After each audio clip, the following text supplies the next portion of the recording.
जय Jagannath. Hello friends, welcome to my channel. तो आज क्लास जो मानकर plus three first semester exam है ना तो से बहुत इंपोर्टाट रोचे कहीं ये आम कौन करवा 100 मार्क क्वेश्चन आम आंसर भी डिस्कसन करवा जहाद्वारा कौन हम आपंकर गोटे आइडिया आसीज कि एसी ओडिया जोटा कंपलसरी अच्छी फास्ट सेमिस्टर तादर क्वेश्चन कि आसूँ तो ये सब यूनिवर्सिटी क्वेश्चन आसो यहाँ हूँ एफएम यूनिवर्सिटी क्वेश्चन है एफएम यूनिवर्सिटी क्वेश्चन जो मानकर आगु एग्जाम अच्छे से बहुत हेल्पफुल हम। तो चैनल टी समस्त सब्सक्राइब करदे कहीं ये आपको सब इंपोर्टाट क्वेश्चन मिल जाऊँगी सहित आंसर भी आपंकर डिस्कसन हम जो आपंकर एग्जाम सर आंसर डिस्कसन हम। तो टोटाली 100 मार्क एग्जाम हम 3 घंटा टाइम मिल तो ये ओडिया तो सब एग्जाम 3 घंटा टाइम मिलूँ है। एटा 2025 क्वेश्चन। तो प्रथम आसो 1 मार्किया 10टा कौ भाया 1 मार्किया क्वेश्चन आसो ये देखो जो मानकर तो एमसीक्यू आसे से एमसीक्यू आसो जो मानकर खाली डैश पूरण कि गोटे शब्द उत्तर दिया आसे तो ये क्वेश्चन आसो पूर्णांग सार्थक उक्ति ही डैश ये जो मानकर एमसीक्यू आसे से 4टी ऑप्शन आसो जो मानकर एमसीक्यू आसेनी तो कौन ऑप्शन आसबनी ऑप्शन भी दरकार ना ये आंसर लिखे वाक्य ये क्वेश्चन आसो है याद्रु भी आपंकर क्वेश्चन आसीपे बहुत क्वेश्चन भी याद्रु आसो। तो से कौन करती पिला प्रीवियस ईयर क्वेश्चन देखते तो आप कौन करूँ यहाँ गोटे यूनिवर्सिटी एग्जाम सरी सारी तो ये आप देखो गठन दृष्टि वाक्य केते प्रकार वाक्यर प्रकार भेद मोस्ट इंपोर्टाट समस्ते पढ़ी थे। गठन दृष्टि वाक्य हूँ 4 प्रकार कौन कौन किए समस्ते कमेंट करेंगे कौन कौन देखो मुझे कहीदे सरल वाक्य जटिल वाक्य यौगिक वाक्य मिश्र वाक्य 4 प्रकार वाक्य। तापर ये ग नंबर प्रश्न कौन आसाला प्रश्न सूचक वाक्य को स्थूलत केते भागरे विभक्त करा जायछि 2 भागरे विभक्त करा जायछि मन रखिबे। अनुच्छेद संक्षेप करिवार गोटिए कौशल लेख अनुच्छेद संक्षेपण करिवार गोटिए कौशल एटा मध्ये आमे क्लास करिसंती जाई समस्त देखि नियंतु चैनल को विजिट करंतु प्लेलिस्ट की विजिट करंतु सेठी एई ओडिया प्लेलिस्ट आपनको मिल जिवो। तो ये अनुच्छेद संक्षेपण करिवार गोटिए कौशल कौन ना अनुच्छेद टी भल कि पढ़ा तार शीर्षक निर्धारण करबा माने कोगुडा तार मेन पॉइंट 2टा कौशल कहिदेनी जोटा जे लिखि पारिबे। भक्ति प्रत्यय साधारणतः पद सह जोड़ी हुई व्यवहृत हुए यहाँ कौन ठीक ये देखो यही उक्ति ठीक ना भूल ये खाली आंसर देबे ठीक ना भूल खाली से आंसर देबे। तो यही उक्तिटा कौन ना यही उक्तिटा ठीक अच्छे ये ठीक लिखे आंसर जगह ठीक लिखे। स्निग्ध संधि विच्छेद कर ये संधि विच्छेद भी आसूची समस्ते कौन करेंगे संधि विच्छेद भी पढ़ुवे ये देखो स्निग्ध कौन हम हरे हलंत देबे प्लस तो तापरे राम कहले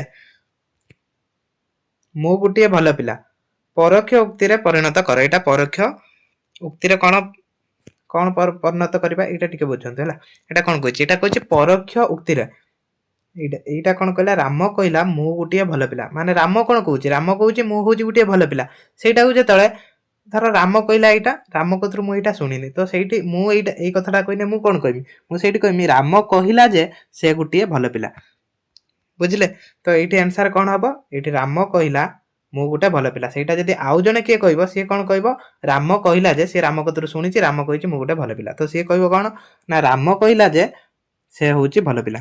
तो ये भाया आंसर लिखे। पिक्चर सबुठार गुरुत्वपूर्ण और आकर्षणीय अंश बा अंगटी कौन शीर्ष भाग बा मुखबंध बा आरंभ आरंभटा हूँ कौन करा जाए ना जो पिक्चर प्रस्तुत करा जाए तार आरंभटा सब देखि भल भाव जमी समस्त आकर्षित हम। आखि पाइबार अर्थ अर्थ लेख आखि पाइबार अर्थ कौन यहाँ रूढ़ी है आखि पाइबार अर्थ कौन ना देखा देखा बा दृष्टिगोचर है यहाँ हूँ आखि पाइबार अर्थ। दंपति शब्दर व्यासवाक्य लेख दंपति शब्दर व्यासवाक्य कौन पति और जामाता तापर ये 2 मार्किया क्वेश्चन आसो ये 2 मार्किया क्वेश्चन आसो देखो 2 मार्किया क्वेश्चन 50टा शब्दर उत्तर देबे 9टी पढ़िबो 9टी आपनको आंसर करिया पड़िबो। ये देखो प्रथम पिक्चर कहले कौन बुझ पिक्चर कहले कौन बुझ एटा सब डिस्कशन होइछि जति भी क्वेश्चन पड़ी सब डिस्कशन होइछि आपनको यूनिवर्सिटी भी आम क्लास रु ही क्वेश्चन आसीबो जो माने देखि ना एबे जाए जाई प्ले लिस्ट चेक करंतु टिके तळु तळु जिवे मिल जिवो देखि नेबे। अनुच्छेद प्रश्न उत्तर किपरि करा जिबा उचित अनुच्छेद रा किपरि प्रश्न उत्तर करा जिवो एटा रिसेंट क्लास होइछि एटा रिसेंट क्लास होइछि जाई देखि परिबे।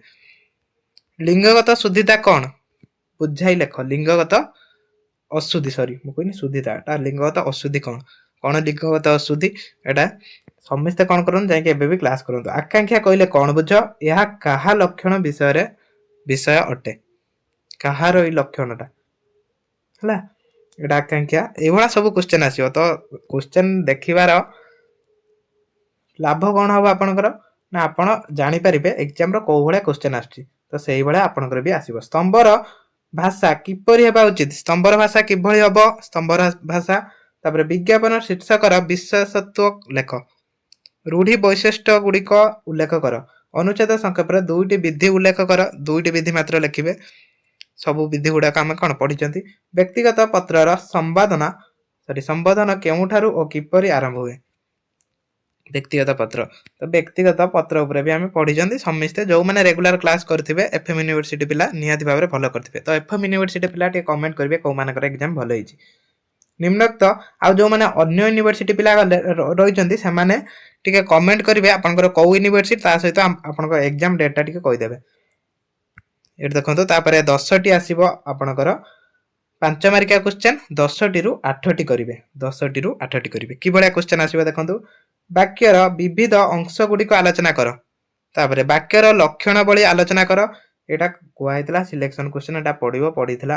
ବାକ୍ୟ ପରିବର୍ତ୍ତନ ଉପରେ ଏକ ଟିପ୍ପଣୀ ଲେଖ। ଦେଖନ୍ତୁ ବାକ୍ୟ ଉପରେ 3ଟି କ୍ୱେଶ୍ଚନ୍ ପକେଇ ଦେଇଛି। ବିଜ୍ଞାପନର ଅଭିପ୍ରାୟ ଓ ବିଶେଷତ୍ୱ ଲେଖ। ରୂଢ଼ି ବିଶେଷତ୍ୱ ଓ ପ୍ରକାରଭେଦ ସଦୃଶଟା ବୁଝାଇ ଲେଖ। ରୂଢ଼ିର ପ୍ରକାରଭେଦ ଲେଖିବେ। ତାପରେ ବର୍ଣ୍ଣଶୁଦ୍ଧିର କାରଣବଳୀ ସଦୃଷ୍ଟ ବୁଝାନ୍ତୁ। ମାନେ ଏଇଟା କ'ଣ, ତାର କାରଣ କ'ଣ ସବୁ ରହୁଛି ଯୋଉଥିପାଇଁ ବର୍ଣ୍ଣାଗତ ଶୁଦ୍ଧି ହେଉଛି ସେଇଟା ଲେଖିବେ। ବାକ୍ୟରେ ବିରାମ ଚିହ୍ନର ଉପଯୋଗିତା ଲେଖ। ଏହାଦ୍ୱାରା 2ଟି ଛାଡ଼ିବେ ଆଉ 8ଟି କରିବେ। ପିକ୍ଚର କାହିଁକି ଲେଖାଯାଏ? ଏହା ବିଶେଷତ୍ୱ ଆଲୋଚନା କର। ପିକ୍ଚର କାହିଁକି ଲେଖାଯାଏ? ଅନୁଚ୍ଛେଦ ସଂକ୍ଷେପଣ ବିଧି ଗୁଡ଼ିକ ଆଲୋଚନା କର। ଶବ୍ଦର ବର୍ଗୀକରଣ କର। ତ ଏଇଭଳିଆ ସବୁ କ୍ୱେଶ୍ଚନ୍ ଆସିବ। ତାପରେ 8 ମାର୍କିଆ କ୍ୱେଶ୍ଚନ୍। ରୂଢ଼ିର ଅର୍ଥ ଏଇଠି ଦେଖନ୍ତୁ 8 ମାର୍କିଆ କ୍ୱେଶ୍ଚନ୍ ଆପଣଙ୍କର 5ଟି ଆସିବ। 5ଟିରୁ କେତେଟି କରିବାକୁ ପଡ଼ିବ? 5ଟିରୁ 4ଟି କରିବାକୁ ପଡ଼ିବ। ତ ଭଲ ଭାବରେ 8 ମାର୍କ ଉପରେ ଧ୍ୟାନ ଦେବେ। ଏଠି ପ୍ରଥମ ପ୍ରଶ୍ନ ଆସିଥିଲା, ରୂଢ଼ି ଅର୍ଥଗତ ବୈଶିଷ୍ଟ୍ୟ ପ୍ରତିପାଳନ କରିବା ସହ ଏହା ପ୍ରୟୋଗ ବିଧି ସମ୍ପର୍କରେ ଆଲୋଚନା କର। ରୂଢ଼ି କିଭଳି ପ୍ରୟୋଗ କରିବା ସେଇଟା ଆଲୋଚନା କରିବେ। ବାକ୍ୟର ପ୍ରକାରଭେଦ ଆଲୋଚନା କର। ଏଇଟା ମୋଷ୍ଟ ଇମ୍ପୋର୍ଟାଣ୍ଟ, ଏଇଟା ବାରମ୍ବାର ପଡ଼େ। ବାକ୍ୟର ପ୍ରକାରଭେଦ ଲେଖିବା ପାଇଁ ଯେଉଁ ୟୁନିଭର୍ସିଟି ପିଲା ହଉ ଏଇଟା ଇମ୍ପୋର୍ଟାଣ୍ଟ ରହିବ। ବାକ୍ୟ ଗଠନର ରୀତି ପଢ଼ିବ ଆଉ ପ୍ରକାରଭେଦ ପଢ଼ିବେ। ଅନୁଚ୍ଛେଦ ସଂକ୍ଷେପଣ ବିଧି ଓ ପ୍ରଶ୍ନୋତ୍ତର ବିଧି ଆଲୋଚନା କର। ଏଇଟା ମୁଁ କହିଥିଲି ବହୁତ ଇମ୍ପୋର୍ଟାଣ୍ଟ କ୍ୱେଶ୍ଚନ୍ ନିହାତି ଭାବରେ ଆସିବ। ଏଇଟା ବି ଆସିଛି। ତ ଯେଉଁମାନଙ୍କର ଆଗକୁ ବି ଏକ୍ଜାମ୍ ଆସୁଛି ସେମାନେ ଏଇ କ୍ୱେଶ୍ଚନ୍କୁ ଫଲୋ କରନ୍ତୁ। ସ୍ତମ୍ଭର ଭାଷା, ଭାବବସ୍ତୁ, ବୈଶିଷ୍ଟ୍ୟ ଓ ପ୍ରକାରଭେଦ ଆଲୋଚନା କର। ତାପରେ ନିର୍ଭୁଲ ଲିଖନ ସୂତ୍ରାବଳୀ ଉଲ୍ଲେଖ କରି ସଦୃଷ୍ଟାନ୍ତ ବୁଝାଇ ଦିଅ। ତ ଏଇଭଳିଆ କ୍ୱେଶ୍ଚନ୍ ଆସିବ।